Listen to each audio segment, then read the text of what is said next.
안녕하십니까. LG전자의 김성실입니다. 오늘 제가 말씀드릴 내용은 수열원 히트펌프 보급 활성화를 위한 제도 개선 방향이라고 제목을 잡았는데요. 오늘은 연구소 교수님들 오셔가지고 연구 결과들 발표하셨는데, 제가 오늘 발표드릴 내용은 연구 결과가 아니고 히트펌프를 생산하는 제조사 입장에서 이 제도가 좀 어떻게 좀 바뀌었으면 하는지 제안을 드리려고 합니다. 수열 에너지는 이제 신재생 에너지, 신에너지 및 재생에너지 개발 이용 보급 촉진법 시행령의 기준과 범위가 명기되어 있습니다. 이미 다 알고 계실 텐데요.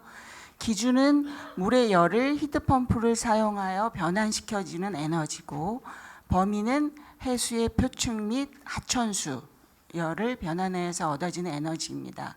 그래서 해수와 하천수를 이용해서 히트펌프를 이용해서 열을 변환하고 수요체에서 열을 사용하는 거죠. 근데 이 수열 에너지가 신재생 에너지로 포함된 것이 2015년에 표충수, 그리고 2019년에 하천수가 포함되었습니다. 그래서 수열 에너지가 신재생 에너지 포함된 지 한 10여 년이 됐는데, 이 수열 에너지의 보급 현황은 이게 2022년 그 에너지공단에서 2021년 신재생 에너지 보급 통계 자료인데요. 전체 21년 기준 신재생 에너지 생산량은 1,400만 TOE인데, 그 중에 그 수열은 24,000 TOE. 그래서 전체의 0.2%밖에 되지 않습니다. 그리고 11가지 신재생 에너지 중에 가장 보급률이 낮은 그런 에너지입니다. 그래서 근데 우리나라 같은 경우에는 수열량이 굉장히 많은 것으로 되어져 있습니다. 바다도 있고 하천도 있고 한데, 이 수열이 왜 이렇게 많이 보급되지 않았는지, 그나마 조금 위로가 된다라고 하는 것은 15년부터 지금까지 최근에는 조금 증가율이 떨어지긴 했지만 계속 증가는 하고 있다는 겁니다. 그렇지만 너무도 보급률이 저조하다는 거죠. 그래서 어떻게 하면 이것을 좀 보급률을 높일 수 있는지 기업체 입장에서 한번 생각해 봤습니다. 이거는 계속 다른 발표에서도 많이 나오는데 이미 잘 알고 계시죠. 그래서 히트펌프입니다. 그래서 히트펌프 압축기와 이제 팽창 장치를 통해서 수열원으로부터 열을 흡수해서 실제 사용자에 이제 사용하게 되는데, 국내에서는 이제 신재생 에너지에 대해서는 그 설비 품질의 확보와 효율 확보를 위해서 신재생 에너지 설비 인증 제도라는 것을 운영하고 있습니다.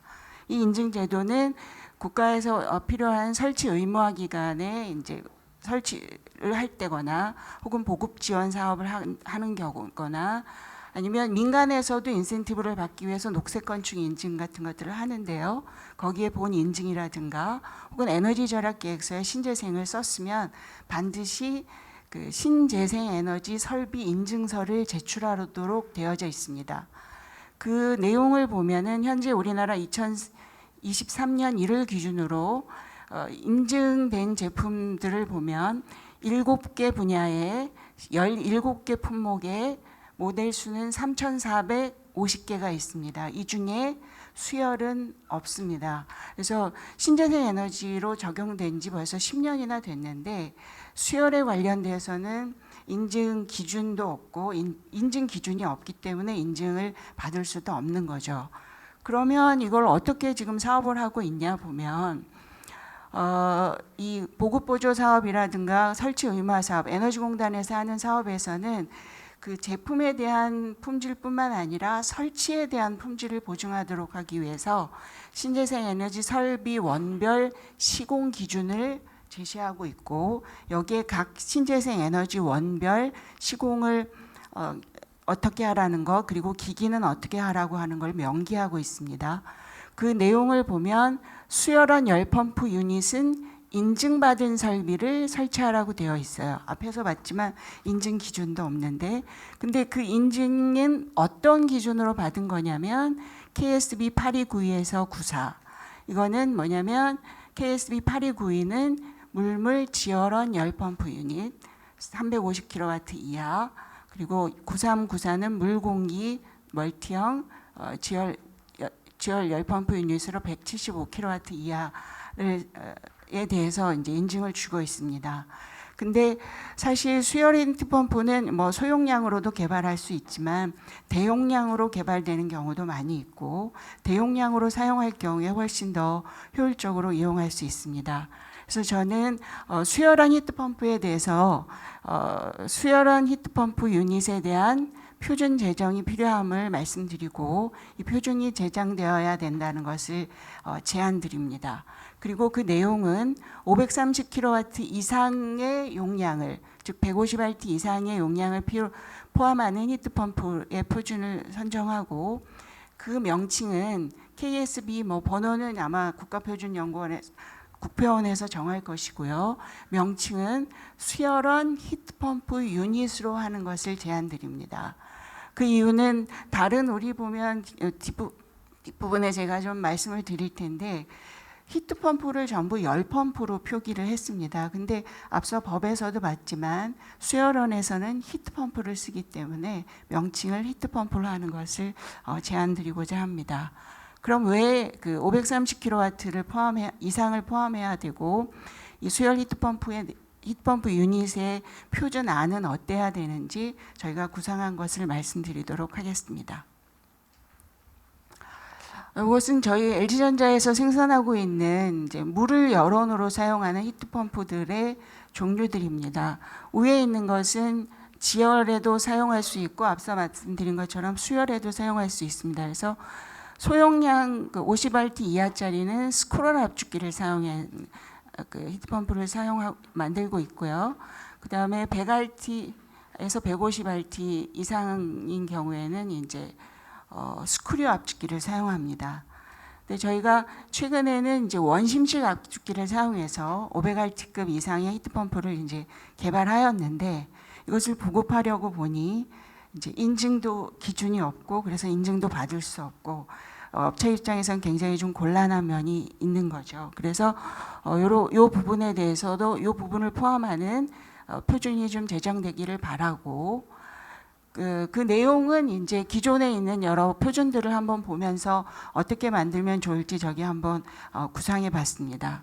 그래서 소용량인 경우에 이미 물물 지열한 열펌프 유닛이 있고요.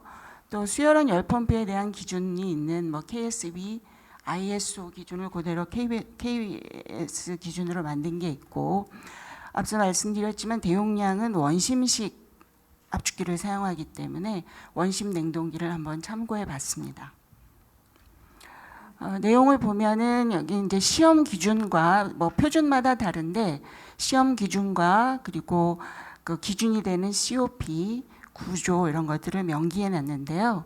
열펌프 유닛 KSB 829에서는 지하수를 이용하는 것과 지중유프를 이용하는 것 두 개로 구분해서 입구 온도를 일정하게 하고 유량을 일정하게 해서 표준 그 기준이 되는 COP를 달성을 하면 인증서를 주도록 되어 있고 구조는 물펌프 유닛의 열교환기 그래서 냉방시 증발기, 난방시 응축기로 사용하고 압축기, 그 다음에 팽창장치, 방향전환 밸브, 포획 밸브를 넣도록 구성을 하도록 하고 있고 이 구성 요소들은 케이싱 내에서 하도록 이렇게 되어져 있습니다. 다른 표준들은 보면 원심식 냉동기 같은 경우에는 유량은 표기하지 않고 입출구 온도 델타 T 5도로 테스트하도록 하고 있고 아예 그 물을 여론으로 하는 KSB 13256에서는 입구 온도만 이렇게 표기했습니다. 그래서 저희가 요거를 바탕으로 해서 원심식 압축기를 사용하는 대용량인 경우에 어떤 것들을 포함하는 경우에는 어떻게 좀 표준이 만들었으면 좋은지를 한번 그려봤습니다. 그래서 명칭은 앞서도 말씀드렸지만 수열원 히트펌프 유닛 KSB 땡땡땡땡 적용 범위는 냉방, 난방 용량을 1500kW 이하, 3000R 이하까지는 좀 해야 수열인 경우에 좀 좋을 것 같고요. 그다음에 용량 및 구조는 500kW 이하는 냉매 절환 방식으로 해서 앞서 말씀드렸지만 열교환기와 압축기, 팽창장치, 방향전환 밸브를 포함하는 구조로 하고 530kW가 초과하는 경우에선 수절한 방식으로 해서 증발기와 응축기, 팽창장치 그리고 압축기를 포함하는 장치로 해서 증발기인 경우에는 냉수를 생산해서 부하측으로 냉수를 공급하고 난방 시에는 수열해서 열을 흡수하고 응축기에서는 이제 온수를 생산해서 부하측으로 공급하는 것이고 유닛의 조립 상태도 완전히 조립하거나 혹은 원심식을 사용할 경우에는 현장에서 반입해서 조립하는 것도 좀 필요로 하는 내용으로 하고 케이싱도 마찬가지로 그 기기의 용량에 따라서 적용할 수 있는 안을 저희가 한번 만들어 봤습니다. 그리고 이거는 뭐 성능 기준 온도인데요. 사실 이 온도는 물의 온도가 굉장히 좀 다양한 걸로 이미 알고 계시고 그 지역에 따라서 좀 북쪽으로 갈수록은 수온이 뭐 겨울에 이제 2도까지 내려가는 경우도 있다고 합니다. 그래서 이건 저희가 뭐 만든 것이 아니고 그 KSB 8292에서 지하수에 대한 내용인데요. 물 온도에 대한 것들도 좀 고려를 해서 최소 성능이 얼마인지를 좀 포함해서 만들 필요가 있다라고 생각을 합니다. 그럼 왜 자꾸 구조 얘기를 하느냐면 지금 150RT 같은 경우에는 이제 포웨이 밸브를 이제 넣고 있게 되는데요. 150RT가 넘어가면 기구의 특성상 포웨이 밸브를 넣어서 냉매를 절환하기가 쉽지가 않습니다. 그래서 소용량인 경우엔 팽창 밸브로 냉매를 방향을 전환해서 증발기가 냉수를 만들 때도 있고 같은 기계인데 냉매를 거꾸로 돌려서 응축기로 해서 온수를 만들게도 되는데요. 원심식 같은 경우는 이렇게 수배관에서 3웨이 밸브를 통해서 물 방향을 바꾸면서 운전을 하는 것을 이제 수절환 방식이라고 저희가 얘기를 했습니다. 그래서 운영하는 방법은 여름인 경우에는 물을 들여와서 응축기를 통해서 열을 버리고 증발기에서 냉수를 생산해서 부하측에 사용을 하고 겨울인 경우에는 이제 증발기를 통해서 열을 흡수해서 응축기를 통해서 더운 물을 만들어서 부하측에 더운 물을 사용하게 되는 것이죠. 그래서 이렇게 이제 하게 되면 이제 대용량 히트펌프를 사용할 수 있게 되는데 대용량 히트펌프를 사용하는 이유는 효율을 고효율로 운전할 수 있다는 것은 너무도 잘 알고 계실 테고요. 그리고 뭐 밸브류라든가 이런 것들을 할 경우에 유지 관리도 굉장히 편해질 수 있습니다. 특히나 뭐 도심지에 지는 건물은 이렇게 기계실 면적도 굉장히 중요할 수 있는데요. 대용량을 설치하게 되면 소용량 여러 대를 설치하는 것보다 계실 면적도 줄일 수가 있습니다. 특히 왜 이렇게 대용량 히트펌프에 대한 것을 이제 저희가 얘기를 하냐면 작년도 수자원공사에서 수열 에너지를 보급하기 위해서 보급보조 사업에 이제 공고를 했고 9개 지점을 선정을 했습니다. 그래서 보면 대부분들이 몇 개를 제외하고는 전부 다 용량이 큰 사이트입니다. 그리고 일부 사이트 같은 경우에는 리모델링을 하는데요. 기계 개수가 많아지면 그 기계실이 굉장히 커지기 때문에 고객들 입장에서 좀 큰 기계를 적게 설치하는 대수를 적게 하는 요구들도 있기 때문에 이러한 그 대용량에 대한 것들이 포함된 표준이 빨리 만들어져서 수열 보급이 좀 확대됐으면 하는 바람입니다. 그럼 수열원을 활용할 수 있는 분야는 뭐 이제 하천수를 이용하는 것뿐만 아니라 폐열을 이용해서 대용량의 열을 만들어서 뭐 산업재뿐만 아니라 건물, 그다음에 주택 이런 것들도 공급할 수 있고요. 실제 저희가 신재생 에너지로 포함돼서 뭐 하지는 않았지만 대용량 히트펌프를 설치한 곳 몇 가지 소개해드리고 발표 마치도록 하겠습니다. 이것은 서남하수열 물재생센터라고 해서 3000RT 히트펌프 4대를 설치해서 하수 처리해상에 나온 처리수를 이제 난방공사에 열을 공급한 것이고요. 마찬가지로 뭐 그 발전소에서 나오는 폐열을 이용해서 주택에 이제 대량으로 공급하기도 하고 수자원공사 한강유역본부인데 실제 건물을 이제 수열원 히트펌프로 리모델링한 사이트입니다. 그래서 한 500RT를 설치해서 지금 운영을 하고 있고 현재 오늘 수정공사에서 요 사이트에 이제 관계분들 모셔가지고 이제 설명을 하는 걸로 알고 있습니다. 마무리하겠습니다.